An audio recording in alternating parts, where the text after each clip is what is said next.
Yeah, it's truly devastating news as officers confirmed to us that a child around the age of 2 is now dead and 2 others, including his mom, currently in the hospital recovering. And you can see this is still a very active scene. Lots of damage too. Notice this one car looks like it crashed right into that side right there, but that's nothing compared to the truly horrible damage of this other car that split in half right over here. You can still see officers on scene investigating, trying to figure out what exactly happened. Now, this started as a very serious 3-car crash, according to Las Vegas Metropolitan Fire and Rescue. They say that this happened when a man was trying to do a right-hand turn and then another car overcorrected. That car ended up splitting in half there, and we told that that's the car that the child and his mom were inside. And earlier here, we actually did see a car seat.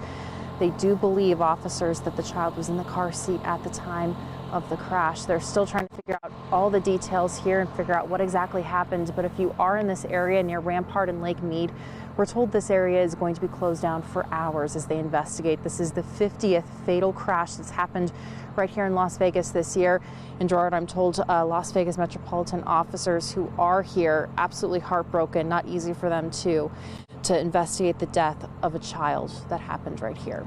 Reporting live here off of Lake Mead, Lauren Clark, News 3.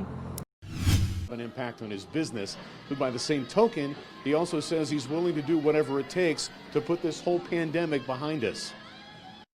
That as of 11:59 p.m. tomorrow, Friday, July 10th, bars in certain counties in Nevada will be returning to similar restrictions laid out in Phase 1 of our Nevada United Roadmap to Recovery. Those certain counties include Clark and Washoe, both of which have seen recent spikes in coronavirus cases. The return to Phase 1 means bars with no food service will once again have to close indefinitely at midnight tonight, and restaurants will be forced to close their bar tops, including the ones with gaming. Sports bar owner Anthony Brando is disappointed by the setback, but says he learned a few things during the first time through Phase 1. But for us personally, we've actually excelled in food and beverage business, but we've hurt in the gaming portion of it because gaming was closed down for so long. And it was good to see it come back online, and I've got confidence we'll get it back online and we'll get that back where it needs to be. During yesterday's briefing, the governor said based on conversations with federal officials and his advisors, he saw no choice. Recently, Dr. Fauci, the U.S. top infectious disease expert, advised that congregating in bars poses a significant risk and is one of the most dangerous things people could do right now. We must heed his advice. And with bar areas closing, restaurants must also limit seating to 50%. They're also being asked to encourage outdoor dining when possible. Anthony Brando says he's fortunate that he owns this land, but wonders what will happen to other restaurants like this if the return to Phase 1 lasts a while. A lot of businesses, bars in particular, that are under fire because they have rent that's due, and then you close down. How do you pay your rent? But if you're the shopping center owner, you're in the business to collect your rent, so it's a bad predicament. To keep your child at home or send them to class next school year, it's a question many Clark County School District parents are challenged with this summer. New at 5, News 3's Alexis Gorey explains how the CCSD reopening plan may be pushing parents to seek other options. I really don't know if there's ever going to be a plan that's going to keep everyone happy. But the votes are in, and the CCSD reopening plan presented by Superintendent Dr. Jesus Jara is headed to the Nevada Department of Education. The plan right now only allows for 2 days of in-person instruction a week, and with the 2021 school year set to start in a month, Elisa Wall, president of the Nevada Homeschool Network and Rise Resource Center, says families are starting to panic. We have absolutely seen an uptick in families exploring options and talking about wanting to homeschool. Wall says inquiries are up 400%, but she says there's a difference between distance learning. You would still be enrolled in that public school.